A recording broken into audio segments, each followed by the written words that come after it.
Selamat pagi anak-anak, selamat kembali bertemu kita dalam PBJ hari ini. Pagi ini kita akan belajar PKN tentang penerapan nilai-nilai Pancasila. Anak-anak pasti sudah hafal bunyi Pancasila itu. Kalau kita bisa lihat di tulisan yang Bapak share, 1. Ketuhanan yang Maha Esa. 2. Kemanusiaan yang adil dan beradab. 3. Persatuan Indonesia. 4. Kerakyatan yang dipimpin oleh hikmat kebijaksanaan dalam permusyawaratan perwakilan. Dan 5. Keadilan sosial bagi seluruh rakyat Indonesia. Bagaimana penerapan pada setiap silanya dalam kehidupan kita? Kita lihat dari penerapan sila yang pertama, Pancasila. Antara lain misalnya, kita memiliki satu agama dan menjalankan peribadatan agama tersebut. 2. Menjaga toleransi atau saling menghormati di antara umat beragama agar tercapai kedamaian dan kenyamanan hidup bersama. Yang ketiga, tidak memaksakan seseorang untuk masuk ke dalam suatu agama tertentu. Itu penerapan di sila pertama. Bagaimana dengan penerapan pada sila yang kedua? Di sini Bapak tuliskan antara lain, 1. Tidak semena-mena terhadap orang lain. 2. Mengembangkan sikap saling mencintai sesama.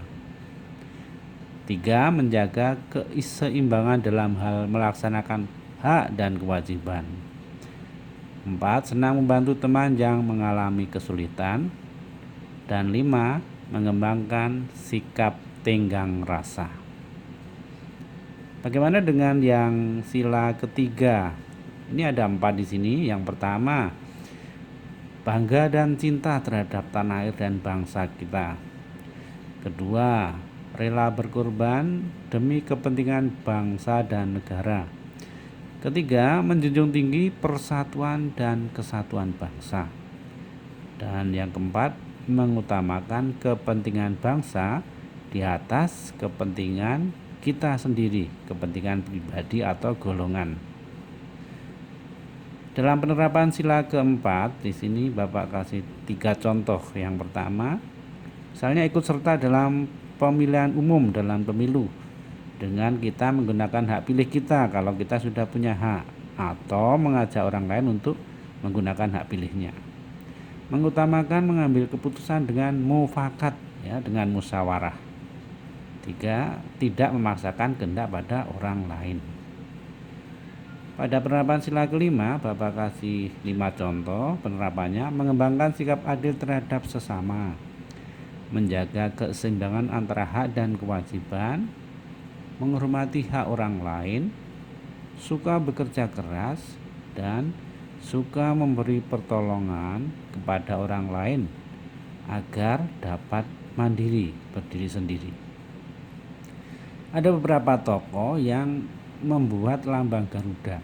Di sini Bapak tuliskan ada Sultan Hamid II, Ki Hajar Dewantara, Muhammad Yamin, Raden Mas Ngabai Purbocaraka, Muhammad Natsir, dan M.A. Pelau Besi. Itu adalah tokoh-tokoh yang membuat lambang Garuda. Lalu bagaimana dengan gambar-gambarnya yang ada di dalamnya? Di sini ada tokoh-tokoh yang dulu mengusulkan lambang yang ada di dalamnya itu. Lambang bintang diusulkan oleh Muhammad Natsir.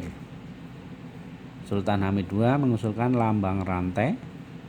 Raden Mas Ngabai Purbocaraka mengusulkan lambang pohon beringin. Muhammad Yamin mengusulkan lambang kepala banteng. Dan Ki Hajar Dewantara mengusulkan lambang gambar padi dan kapas. Kenapa sih kok lambang-lambang itu digunakan? Tentu ada maksudnya. Di sini Bapak uraikan ada beberapa contoh.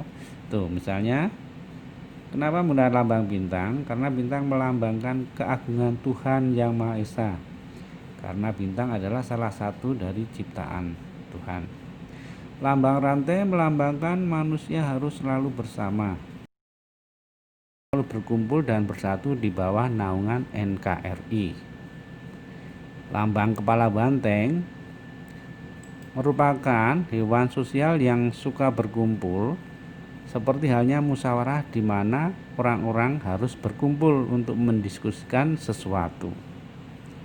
Sedangkan padi dan kapas merupakan kebutuhan dasar setiap manusia, yakni pangan dan sandang sebagai syarat utama untuk mencapai kemakmuran yang merupakan tujuan utama bagi sila kelima ini. Demikian anak-anak materi pagi ini tentang bagaimana kita menerapkan sila-sila Pancasila dalam kehidupan kita dan beberapa hal tentang lambang negara kita, Garuda Pancasila. Selamat pagi, terima kasih. Nanti akan Bapak berikan tugas yang selanjutnya sebagai feedback dari pelajaran pagi ini. Tuhan memberkati. Terima kasih.